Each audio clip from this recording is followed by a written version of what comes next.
दोस्तों, आज हम आपको बताने वाले हैं कि हजरत इमाम हुसैन को लेकर हमारे देश के प्रधानमंत्री नरेंद्र मोदी ने क्या बड़ा बयान दिया है। यानी कि नरेंद्र मोदी ने इमाम हुसैन को लेकर ऐसी क्या बड़ी बात कह दी है जिसे सुनकर आज हर कोई हैरान हो रहा है। और यही नहीं, इसके साथ ही हम आपको यह भी बताने वाले हैं कि मुहर्रम 2025 को लेकर मोदी सरकार ने कौन से 5 नए नियम बनाए हैं। यानी कि इस बार मोदी सरकार ने मुहर्रम को लेकर ऐसी कौन सी 5 तरह की नई पाबंदियां लगाई हैं जिनके बारे में हर मुसलमान को जानना बहुत जरूरी है। इसलिए आज का यह वीडियो आप सभी के लिए बहुत खास है। आप इसको आखिर तक जरूर देखें। और सबसे पहले, अगर आपके दिल में हजरत इमाम हुसैन के लिए मोहब्बत है तो आप इस वीडियो को दिल से एक लाइक जरूर कर दें और मेहरबानी करके इसे शेयर भी कर दें ताकि और भी लोगों के पास में यह वीडियो पहुंच जाए। तो चलिए दोस्तों, शुरू करते हैं। दोस्तों, करबला का खूनी मंजर आज भी जब हम याद करते हैं तो हमारी आंखों से आंसू जारी हो जाते हैं, क्योंकि करबला के मैदान में हजरत इमाम हुसैन ने इस्लाम को बचाने के लिए अपना घर-बार, अपना सब कुछ कुर्बान कर दिया था। 10 मुहर्रम के दिन हजरत इमाम हुसैन को जालिम यजीदियों ने सजदे की हालत में शहीद कर दिया था। याद रखें, आज हमें यह जो प्यारा दीन मिला है, यानी कि आज हमें जो यह इस्लाम मिला है, यह हमें हजरत इमाम हुसैन के सदके मिला है। यही वजह है कि हजरत इमाम हुसैन को आज पूरी दुनिया जानती और पहचानती है। और सिर्फ जानती पहचानती ही नहीं है, बल्कि दिल से मानती भी है। चाहे फिर कोई हिंदू हो या मुसलमान, यानी कि चाहे मुस्लिम हो या फिर गैर मुस्लिम, सब इमाम हुसैन को दिल से मानते हैं और यह भी मानते हैं कि हजरत इमाम हुसैन जैसा बहादुर, जांबाज और अजीम शख्सियत आज तक पूरी दुनिया में दूसरा कोई नहीं आया है। और यही नहीं, हजरत इमाम हुसैन को लेकर हमारे देश के प्रधानमंत्री नरेंद्र मोदी की भी बहुत आस्था जुड़ी हुई है। इमाम हुसैन को नरेंद्र मोदी भी दिल से मानते हैं और यही नहीं, इमाम हुसैन को अपना आइडियल भी मानते हैं। यही वजह है कि नरेंद्र मोदी ने इमाम हुसैन को लेकर ऐसी बड़ी बात कह दी जिसे सुनकर आज हर कोई हैरान हो रहा है। दोस्तों, हजरत इमाम हुसैन की शान को बुलंद करते हुए हमारे देश के प्रधानमंत्री नरेंद्र मोदी ने कहा है कि हजरत इमाम हुसैन जैसी अजीम शख्सियत आज तक पूरी दुनिया में कोई नहीं है। यानी कि नरेंद्र मोदी ने हजरत इमाम हुसैन की शहादत को याद करते हुए कहा कि हम सबको अपने जीवन में हजरत इमाम हुसैन के पवित्र संदेश को उतारना है और पूरी दुनिया तक आपके पैगाम को पहुंचाना है, क्योंकि इमाम हुसैन अमन और इंसाफ के लिए शहीद हो गए थे। इमाम हुसैन ने अन्याय और अहंकार के खिलाफ अपनी आवाज को बुलंद किया था। उनकी यह सीख जितनी उस वक्त खास थी, उससे ज्यादा आज के दौर में अहम और महत्वपूर्ण है। अब आप खुद सुनिए कि प्रधानमंत्री नरेंद्र मोदी ने हजरत इमाम हुसैन को लेकर क्या बड़ा बयान दिया है। इसके बाद हम आपको मोदी सरकार के वह 5 नए नियम भी बताते हैं जो इस बार यानी कि मुहर्रम 2025 के मौके पर मोदी सरकार ने खास लगाई है। इसलिए आप इस वीडियो को बगैर स्किप किए आखिर तक गौर से जरूर देखें। इमाम हुसैन अमर हैं और अमन और इंसाफ के लिए शहीद हो गए। अब आइए जानते हैं मोदी सरकार के 5 नए नियम। नंबर 1, अवैध हथियारों पर सख्त कार्रवाई। इस बार मोदी सरकार ने अपने आला अधिकारियों को यह सख्त निर्देश दिया है कि मुहर्रम के मौके पर और खास करके ताजिया के जुलूस में अगर कोई भी शख्स अवैध हथियारों के साथ मिलता है या उनको लहराते हुए चलता है तो ऐसे लोगों पर कड़ी से कड़ी कार्रवाई की जाएगी। तो दोस्तों, इस बार मुहर्रम के मौके पर आप यह गलती भूल कर भी न करें। ताजिया के जुलूस में किसी भी तरह का कोई अवैध हथियार न रखें और न ही किसी तरह के हथियारों का कोई प्रदर्शन करें, वरना आप लोग बहुत बुरे फंस जाओगे। नंबर 2, हुड़दंग ना करें। मोदी सरकार ने इस बार मुहर्रम के मौके पर दूसरा फरमान यह जारी किया है कि कोई भी सड़कों पर भीड़ इकट्ठा करके हुड़दंग न करे। ऐसा इसलिए क्योंकि हाल ही के दिनों में देखा गया है कि कुछ असामाजिक तत्व भीड़ भाड़ वाली जगहों का फायदा उठाकर सांप्रदायिक माहौल को खराब करने की कोशिश करते हैं। इसलिए इस बार मोदी सरकार ने अपने आला अधिकारियों को निर्देश दिया है कि वह संवेदनशील इलाकों में मॉनिटरिंग शुरू कर दें और माहौल खराब करने वालों पर कड़ी कार्रवाई की जाए। नंबर 3, ड्रोन कैमरों से नजर रखी जाए। दोस्तों, मोदी सरकार ने अपने आला अधिकारियों को तीसरा दिशा निर्देश यह दिया है कि इस बार मुहर्रम के मौके पर और खास करके ताजिया के जुलूस में अगर कहीं पर भी कोई माहौल खराब होता है तो ऐसी जगहों पर फौरन ही धारा 144 लगाते हुए वहां पर नियमों का सख्ती के साथ पालन करवाया जाए। और यही नहीं, फौरन ही ऐसी जगहों पर पुलिस को तैनात भी किया जाए और ड्रोन कैमरों से ऐसी जगहों की खास निगरानी रखी जाए।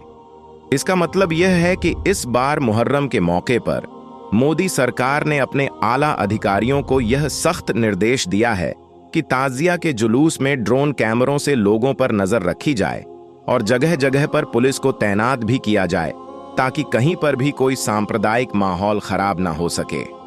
इसके साथ ही जगह जगह पर गाड़ियों और बाइकों की चेकिंग भी की जाए और इस दौरान अगर कोई पुलिस की कार्रवाई में दखलंदाजी करने की कोशिश करता है तो उस पर फौरन ही कड़ी से कड़ी कार्रवाई की जाए। और यही नहीं, इसके साथ ही मोदी सरकार ने अपने आला अधिकारियों को यह भी सख्त निर्देश दिया है कि इस मौके पर जो भी कोई भड़काऊ बयानबाजी करता है तो ऐसे लोगों पर भी खास निगरानी रखी जाए और फिर उन पर कड़ी से कड़ी कार्रवाई की जाए। नंबर 5, धर्मगुरुओं से खास अपील की गई है। दोस्तों, इस बार मोदी सरकार ने मुहर्रम को लेकर मुस्लिम धर्मगुरुओं से भी खास अपील की है। सरकार ने कहा है कि वे इस बार मुसलमानों को समझाएं, यानी कि कोई भी मुसलमान ताजिया के जुलूस में हुड़दंग न करें, हथियारों का प्रदर्शन न करें और शांति के साथ अपना यह जुलूस मनाएं। बस फिर इसी बात को देखते हुए बहुत सी जगहों पर मुस्लिम धर्मगुरुओं ने मुहर्रम को लेकर अपनी तरफ से एडवाइजरी भी जारी कर दी है, जिसमें शांति के साथ ताजिया का जुलूस निकालने की अपील की गई है।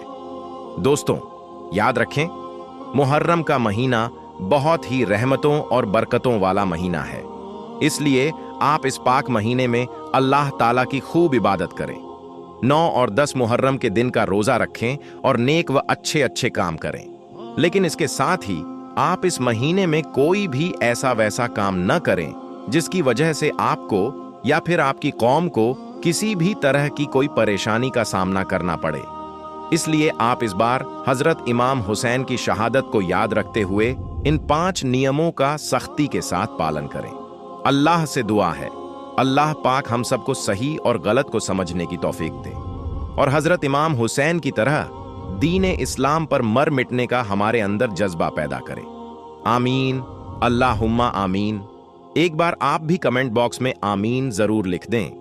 दोस्तों, 10 मुहर्रम के दिन इस्लाम धर्म के मानने वाले कुछ लोग ताजिए निकालते हैं, ढोल बजाते हैं और अपने आप को मारते हैं, यानी कि खुद को तकलीफ देते हैं और मातम मनाते हैं।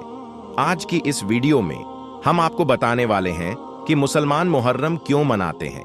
इस दिन यानी कि 10 मुहर्रम के दिन आखिर ऐसा क्या हुआ था जिसकी वजह से मुसलमान 10 मुहर्रम के दिन मातम मनाते हैं। और यही नहीं, साथ ही हम आपको यह भी बताने वाले हैं कि इस्लाम में ताजिया की शुरुआत कब और कैसे हुई। सबसे पहला ताजिया कब और कहां पर निकला, यह जानकर आप भी हैरान रह जाओगे। इसीलिए आज का यह वीडियो आप सभी के लिए बहुत ही ज्यादा खास है। आप इसको आखिर तक जरूर देखें और आप सबसे यह गुजारिश है कि आप इस वीडियो को लाइक करें या न करें, मगर मेहरबानी करके इसे शेयर जरूर कर दें ताकि यह जानकारी और भी लोगों तक पहुंच जाए। तो चलिए दोस्तों, शुरू करते हैं। दोस्तों, सबसे पहले तो हम आपको बता दें कि 10 मुहर्रम के दिन हजरत इमाम हुसैन को और आपके छोटे छोटे बच्चों को करबला के मैदान में भूखा प्यासा शहीद कर दिया गया था, जिनकी याद में यानी कि हजरत इमाम हुसैन की शहादत को याद रखते हुए 10 मुहर्रम के दिन मुसलमान मातम मनाते हैं। हजरत इमाम हुसैन अल्लाह के प्यारे नबी हजरत मोहम्मद सल्लल्लाहु अलैहि वसल्लम के नाती थे, यानी कि हजरत इमाम हुसैन आपकी प्यारी और लाडली बेटी हजरत फातिमा के बेटे थे, जिन्हें 10 मुहर्रम के दिन करबला के मैदान में 3 दिन तक भूखा प्यासा रखकर शहीद कर दिया गया था। उस वक्त हजरत इमाम हुसैन के साथ उनके घर के छोटे छोटे बच्चे और औरतें भी थीं, उन सबको भी शहीद कर दिया गया था। दोस्तों, मुहर्रम के इतिहास को गहराई से समझने के लिए हमें तारीख के उस हिस्से में चलना पड़ेगा जहां से इस जंग की शुरुआत हुई थी। इसीलिए आप इस वीडियो को बिना स्किप किए आखिर तक गौर से जरूर देखें। यह उस वक्त की बात है जब इस्लामी खिलाफत यानी कि खलीफा का राज हुआ करता था। खलीफा उस समय दुनिया के तमाम मुसलमानों का प्रमुख नेता हुआ करता था। अल्लाह के प्यारे नबी हजरत मोहम्मद सल्लल्लाहु अलैहि वसल्लम के फरमान पर 4 खलीफा चुने गए थे। यह खलीफा हमेशा लोगों की राय से चुने जाते थे। खिलाफत के तकरीबन 50 साल बाद इस्लामी दुनिया में घोर अत्याचार का दौर आ गया था, क्योंकि उस वक्त सीरिया के गवर्नर यजीद ने धोखे से अपने आप को खलीफा घोषित कर दिया था, जो कि एक बहुत ही जालिम और बुरा इंसान था। उसका काम करने का तरीका बादशाहों जैसा था। वह लोगों पर तरह तरह के जुल्म और सितम करता था। इस्लाम के कानून कायदों से हटकर काम करता था। इसलिए हजरत इमाम हुसैन यानी कि अल्लाह के प्यारे नबी के नाती ने उस जालिम यजीद को खलीफा मानने से इनकार कर दिया था। इस बात से नाराज होकर जालिम यजीद ने अपने लोगों को हुक्म देकर भेजा कि जाओ हुसैन के पास और कहो कि या तो वो मेरे आदेश का पालन करें, और अगर मेरी बात नहीं मानते हैं तो उनकी गर्दन काटकर मेरे पास ले आओ। अपने आका का हुक्म पाकर यजीद के लोग हजरत इमाम हुसैन के पास पहुंचे और यजीद की बात मानने के लिए कहने लगे। इस पर हजरत इमाम हुसैन ने ऐसे आदमी की बात मानने से इनकार कर दिया जो खुद को अल्लाह मानने लगा था। हजरत इमाम हुसैन ने कहा, मैं एक ऐसे जालिम, व्यभिचारी, भ्रष्टाचारी और खुदा को न मानने वाले के आदेश को कभी नहीं मानूंगा। इसके बाद हजरत इमाम हुसैन अपने बीवी बच्चों को साथ लेकर मक्का शरीफ चले गए। लेकिन दूसरी तरफ जब यजीद ने इमाम हुसैन की बात को नहीं माना तो वह गुस्से से लाल हो गया। फिर उसने अपने लोगों को हाजी बनाकर मक्का भेज दिया और हजरत इमाम हुसैन को मारने का आदेश दे दिया। जब यह बात हजरत इमाम हुसैन को पता चली तो वह जैसे तैसे करके अपने परिवार के साथ ईरान की ओर रवाना हो गए, क्योंकि हजरत इमाम हुसैन खून खराबा से बचना चाहते थे। इसलिए वह अपने बीवी बच्चों और साथियों के साथ ईरान के करबला में जाकर रहने लगे। लेकिन यजीद की फौज वहां भी पहुंच गई और जाकर सबसे पहले पानी की फौरात नहर पर अपना कब्जा जमा लिया।